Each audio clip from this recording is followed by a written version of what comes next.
6 of us drove up to the cabin for a long weekend.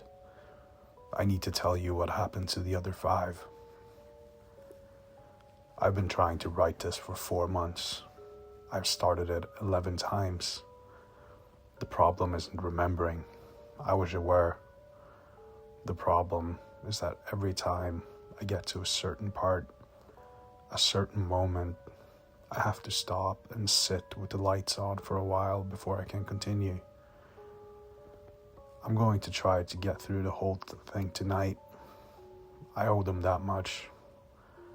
I owe you the truth of what happened, even if the truth doesn't resolve the way truths are supposed to. There are 6 people in the story. By the end of it, 5 of them are gone. I've spent 4 months asking myself whether I survived because I was lucky or careful, or because something chose to let me walk away. And I don't have an answer. What I have is the memory of their faces.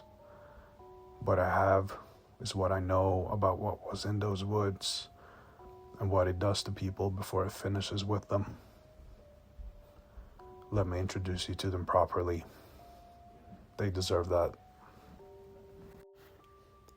Mike, that's me, 24, freelance illustrator.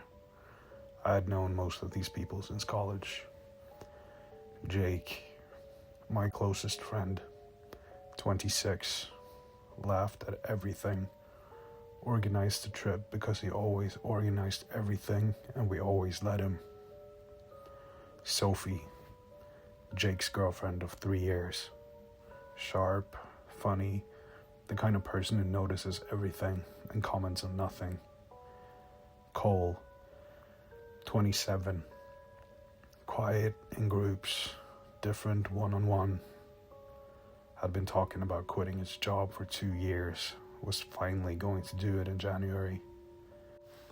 Lena, Cole's older sister, 29, the most competent person I've ever met, knew how to rebuild a carburetor and cite case law in the same sentence. Riley, 23, the newest to our group, Lena's co-worker. We met her 4 or 5 times before the trip. She laughed at things slightly too late, like she was translating them first. We liked her anyway. The cabin belonged to Jake's uncle, who used it for hunting in the fall and rented it out the rest of the year. It was 3 hours north of Portland, at the end of the logging road that wasn't on most maps, up in a kind of Douglas fir forest that closes in around the car as you drive deeper into it and makes the sky above the road into a long, narrow strip of gray. Jake had been there twice as a kid. He described it as perfect, middle of nowhere, he said, in the satisfied tone of someone for whom that is a selling point rather than a warning. We drove up on a Friday in late September. 2 cars, Jake and Sophie and Cole in the front car, Lena and Riley and me following. The drive was fine, the weather was fine. We arrived at the cabin in the early evening with enough light left to carry bags in and explore and get the wood stuff going. And Jake cracked open a bottle of something, and we stood on the porch and looked out at the tree line 50 meters across the clearing, and it was genuinely beautiful. The kind of beautiful that feels like a reward. The kind that makes you think, yes, this is what weekends are for. I remember thinking that specifically. Standing on the porch with my drink, looking at the trees turning dark in evening light. This is what weekends are for. I want you to hold on to that image, because everything that follows happens to those same people, in that same place, and the contrast matters. Friday night. Nothing happened on Friday night, that's important to say. We ate well, drank moderately, played cards. Cole and Jake got into a long, comfortable argument about something I can't remember.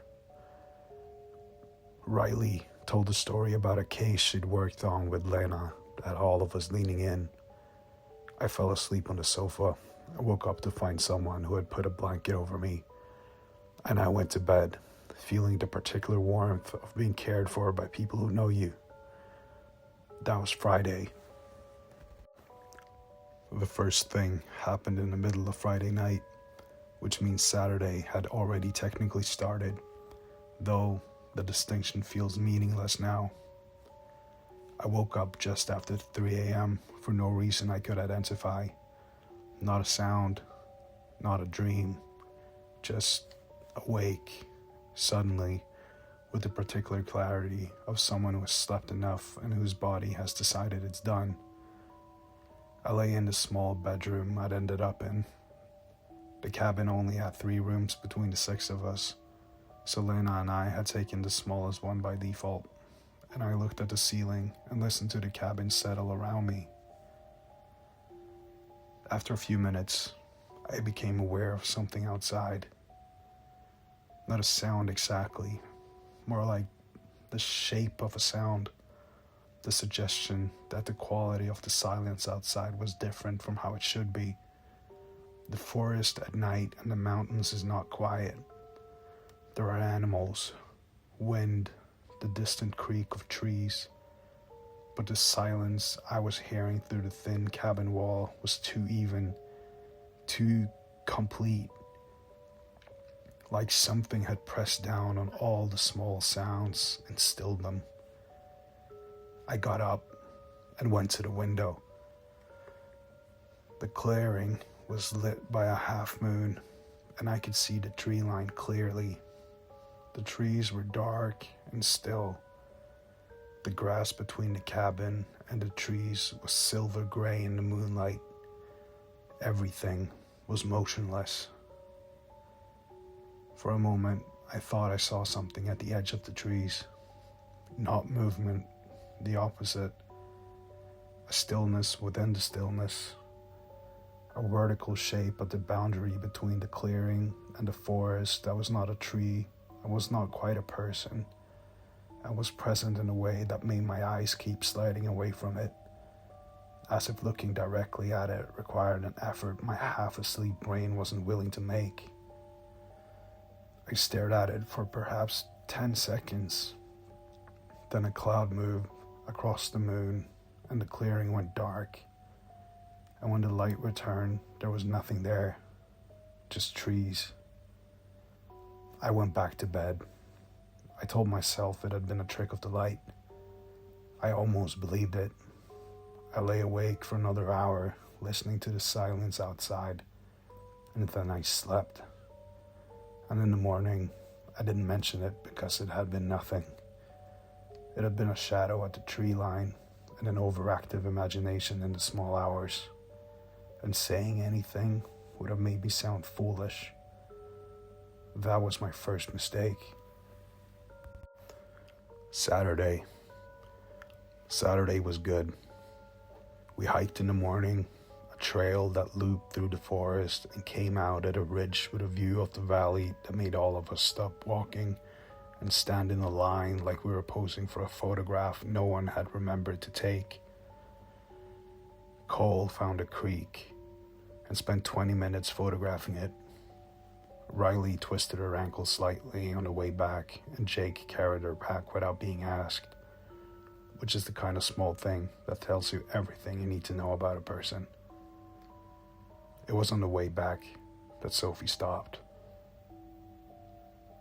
We were on the last stretch of trail before the cabin, the path coming out of the trees and the clearing visible ahead, and Sophie just stopped mid-stride, like a clock that had run down. She stood on the path, looking at the tree line to our left, and her face had an expression I'd never seen on her before. Not fear, exactly. Something more fundamental than fear.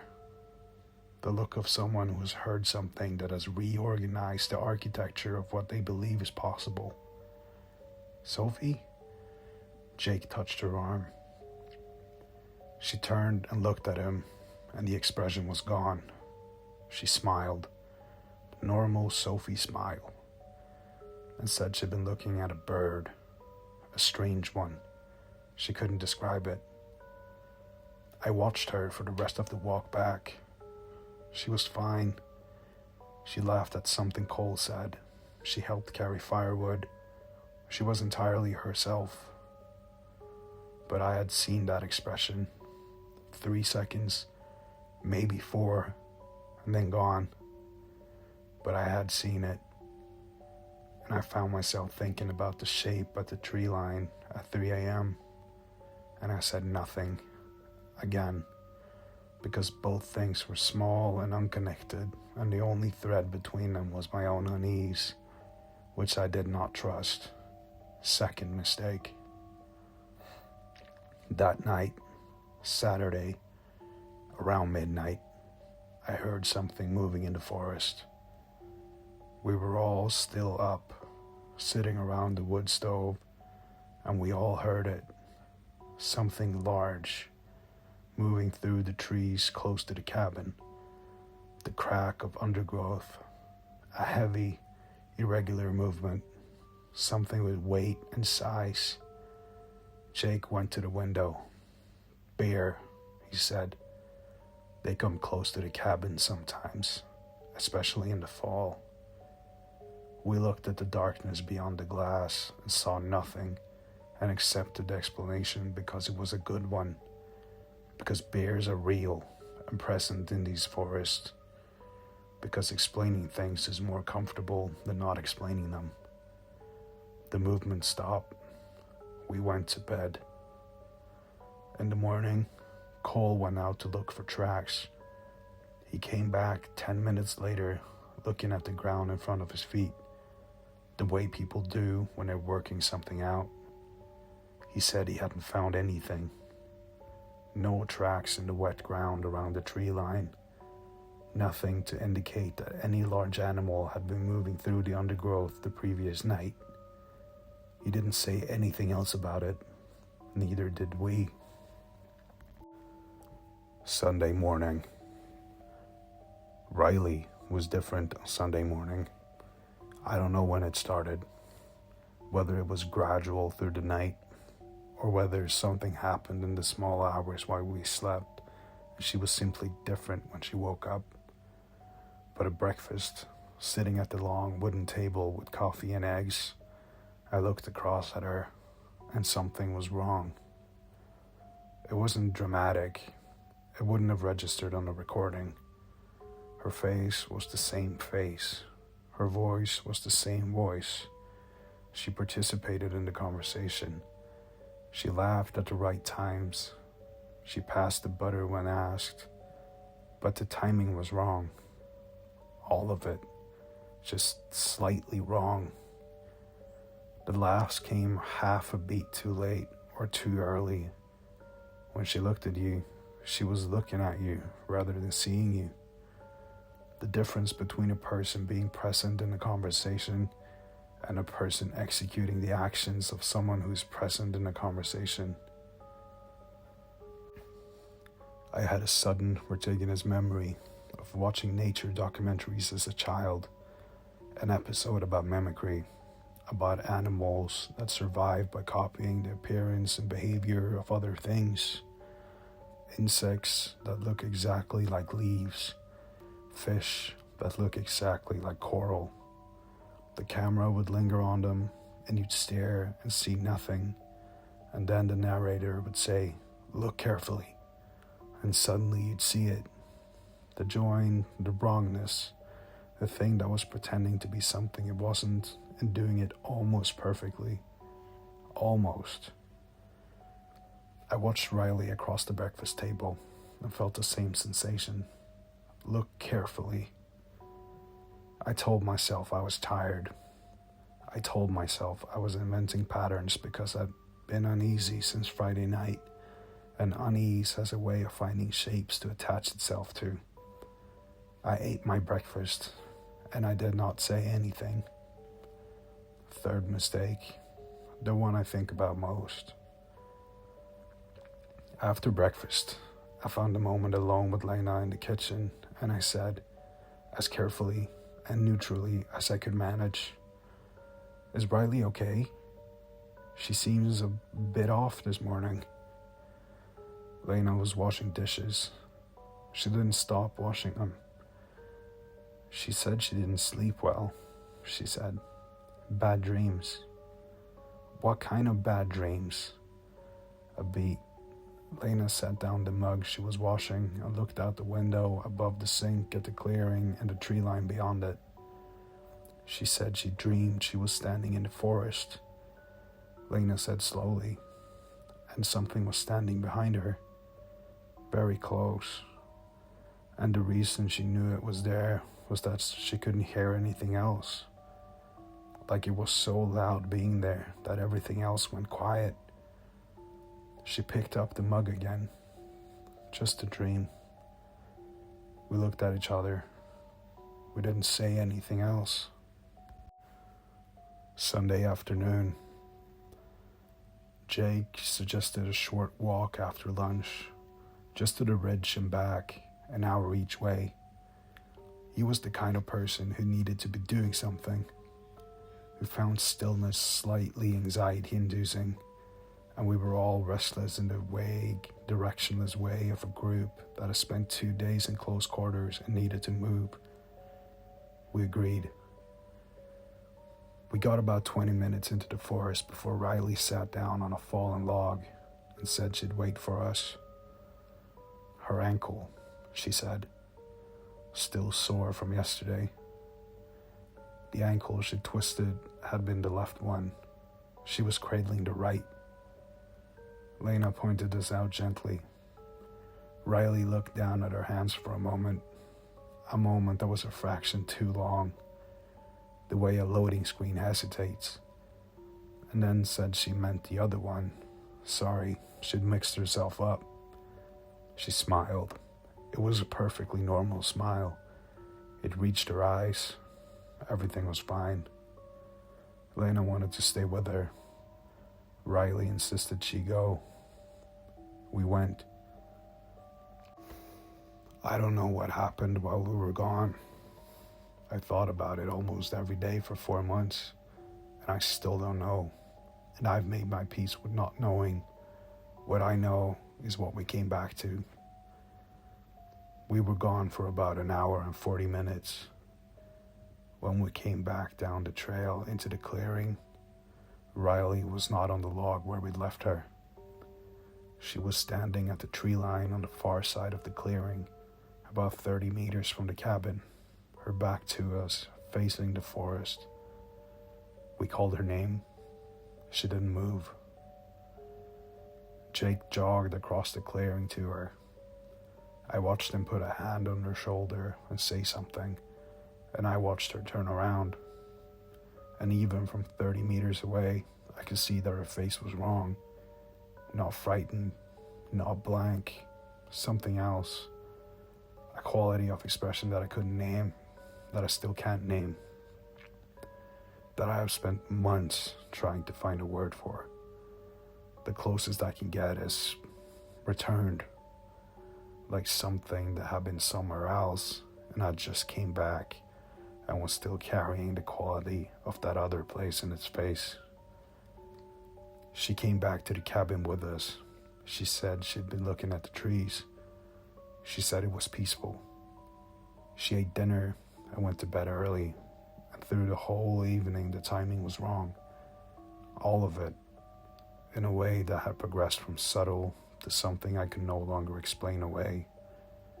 And I sat at the dinner table with Jake and Sophie and Cole and Lena, and I did not say the thing I was thinking, which was, whatever came back from the tree line with us, it came back wearing Riley. I didn't say it. I don't know if saying it would have changed anything. I tell myself it wouldn't have. Most days, I believe that. Sunday night. I woke at 2 a.m. to the sound of the cabin's front door opening and closing. Lena's bed was empty. I put on my boots and my coat and I went outside. The clearing was lit the same way it had been on Friday night. Half moon, silver gray grass, the dark wall of the forest at the edge. Lena was standing in the middle of the clearing, facing the trees. Riley was standing 5 meters to her left, also facing the trees, and they were both very still. I called Lena's name. Neither of them turned around. I went back inside.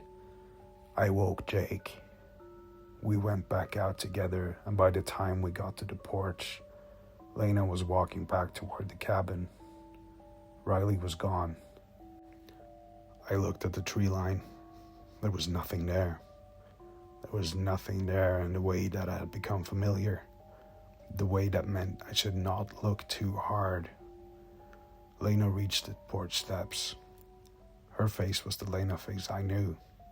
Composed, slightly impatient. The expression of someone who's been caught doing something they'd rather not explain. She said she'd heard something outside and come out to check. She said Riley must have done the same. She'd send Riley back to bed. "Where is she?" Jake asked. "She went around the side of the cabin," Lena said. She was cold. She hadn't gone around the side of the cabin. I had been watching the whole clearing. There was nowhere Riley could have gone except the trees. I looked at Lena. Lena looked at me.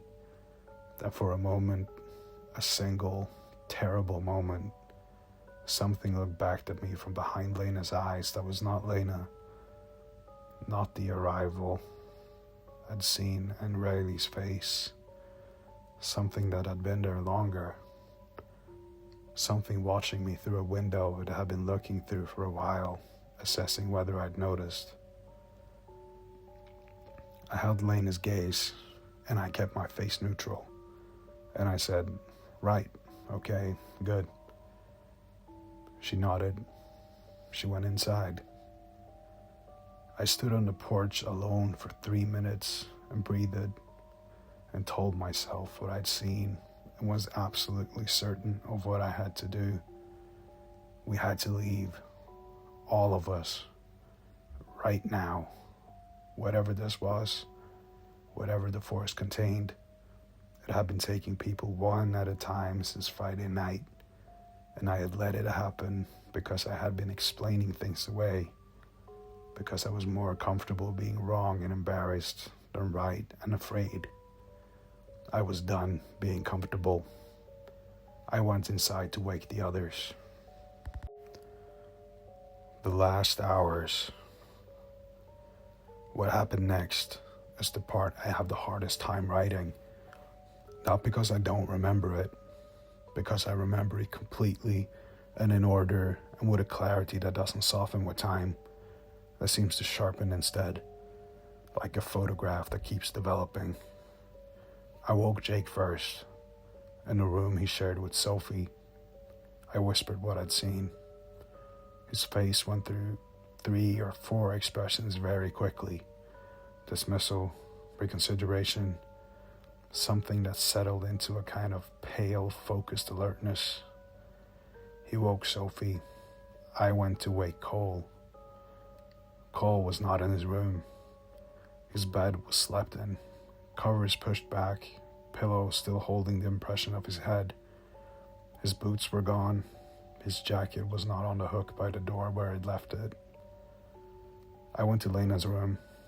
She was in her bed, apparently asleep, facing the wall. Riley's bed was empty. It looked like it had not been slept in. I went back to Jake. We stood in the narrow hallway of the cabin and looked at each other and did not pretend that there was a good explanation for any of this. Jake said we should find Cole. I said we should get in the car and call the police from the road. We stood there, and the time we spent standing there deciding is something I will carry with me for the rest of my life.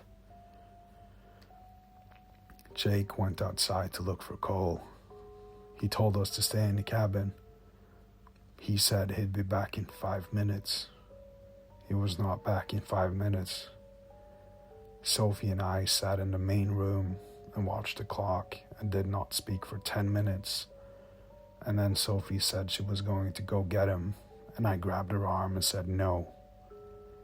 And she looked at me with an expression that I understood completely. I could not argue with. The expression of someone who's choosing a person over safety, which is the most human thing in the world, and the most fatal. Then she went outside. I sat alone in the cabin.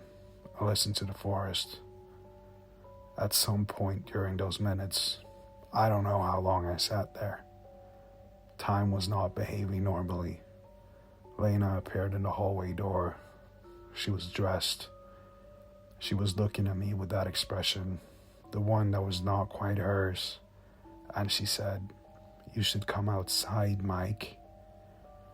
Her voice was Lena's voice, the cadence, the pitch, everything. But there was something wrong with the sentence. Not the words, the space behind the words, the intention filling them. The particular quality of a voice when the person is speaking, it means something entirely different from what they're saying. "I'm fine in here," I said. She stood in the doorway for a long moment. The thing looking through her eyes looked at me, patient and still, in the way that things are patient when they have been present for longer than a human comprehension allows. It was assessing. I felt assessed. I felt the quality of its attention, the way you feel heat from a fire before you see the flame. "Everyone's outside," it said with Lena's mouth. "I know," I said. Another long pause. Then I turned and walked back down the hallway and out the front door, and I heard the door close, and I was alone. I sat in the chair by the wood stove, and I did not move, and I did not go to the window, and I did not open the door. I could hear things outside, sounds I will not describe in detail, because I think once certain images are in the mind, they don't fully leave, and I want to spare you that. I will say that I heard my friends' voices, all of them, at different points, saying my name and saying other things, and all of it had that quality of a voice speaking words it didn't mean, of a recording played through the wrong speaker. I sat and I kept my eyes on the wood stove, and I kept breathing. At some point, I think it was very early morning, I think it was close to dawn, though I had no way to be certain, the sound stopped. Not gradually, all at once. The same silence I'd heard on Friday night. The silence that was too even, too complete. And then that lifted too. And the normal sounds of the forest returned. Wind in the trees, a bird somewhere distant. And I understood that whatever had been outside was gone, or had retreated, or had finished. I sat until full daylight was coming through the windows. Then I got up. I took my keys from the hook. I walked to the car without looking at the tree line, and I drove down the logging road, and I did not stop until I reached the highway and the world that contained other people in it. And I pulled over and sat there for a very long time before I could make my hands work well enough to dial a number. After, the police found the cabin empty. No sign of the others. No evidence of violence. No blood. No indication of what had happened to 5 people in an isolated location over the course of a weekend. The investigation is still open. I've been interviewed 7 times. I've told them what I know, which is everything, and what they can use, which is almost nothing. They found one thing at the edge of the tree line in the wet ground where I'd watched the shape standing on Friday night. There were 5 shallow impressions in the soil, not footprints, not animal tracks, shallow, irregular depressions, roughly ovoid, the size of a person lying down, as if 5 people had lain at the tree line in the wet soil and then not gotten up, as if they'd simply ceased to be there. The investigators described them as unusual ground disturbance in their report. They have no other category for them.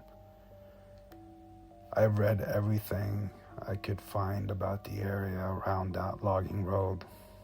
Local history, folklore, geology. There are stories. There are always stories about old forests, about places where the land has the quality that people noticed before they had words for it, and built systems of beliefs around it instead. Warning dressed as superstition, instructions dressed as ritual, the specific, anxious knowledge of people who have learned something about a place and are trying to pass it on in the only language they have. What I found, buried in the digitized county history archive from 1923, was this: a single paragraph about the area, noting that the forest north of the valley had long been considered by settlers to be unwelcoming, and that there were stories of people who had gone into it and returned changed, and stories of people who had not returned at all, and a phrase that read, "The thing that waits there is not patient because it is kind, it is patient because it has no need to hurry." I think about that phrase a great deal. I think about Riley's face when she came back from the tree line, and what return looked like on a human face. I think about Lena in the doorway, and the thing looking at me from behind her eyes, and the moment when I decided not to push, and what that decision was based on. I think about whether it let me go because it was too much trouble, or because I stayed inside, or because of some quality I have or don't have that made me unsuitable for whatever it does to the people it takes. I think about the fact that Jake walked out into that clearing looking for coal, and I let him go. I think about that every day. Here's the thing about surviving something like this. People say it's a gift, survival. They mean it well. They say, you're here, you made it, you have your whole life ahead of you. And I understand what they mean, and I know they're right, and I cannot make myself feel it, because I sat in the chair by a wood stove and listened to my friends' voices calling my name, and I kept my eyes down and stayed still. And that is how I survived, by doing nothing, by choosing myself, by being more afraid than I was loyal. I don't know if what was in that forest took them or transformed them, or whether those are different things on the same thing. I don't know if they suffered. I've spent 4 months hoping they didn't and being unable to convince myself. What I know is that I am alive and they are not. We're not here anyway, not in any form I can reach. And every morning I wake up and the first thing I am is alone. And the second thing I am is guilty. And somewhere underneath both of those things is a question I can't stop asking. When the thing in the forest looked at me through Lena's eyes, it assessed me, and it turned away. It looked at 5 other people and took them. And I don't know what the difference was. I don't know what it saw in me that it didn't see in them, or didn't see in me that it saw in them. But I've been sitting with a possibility for a few months now that I haven't been able to dismiss. A possibility that arrives in the middle of the night and sits there until morning, patient as something that has no need to hurry. What if it didn't leave me because I was safe? What if it left me because I was useful? Because a story needs a mouth to travel through, and a warning needs a voice. And the thing in that forest has been there long enough to understand that the most effective way to bring people to a place is to send someone back with just enough truth to make the finding irresistible. I don't know. I don't know if I believe that. I don't know if it matters whether I believe it. What I know is that I'm writing this at 3 a.m. and the forest outside my apartment window is just a city park, just ordinary trees, and I keep looking at the tree line anyway. I keep looking for the shape that is not a tree and not quite a person, the vertical stillness at the boundary between light and dark. Most nights, it isn't there.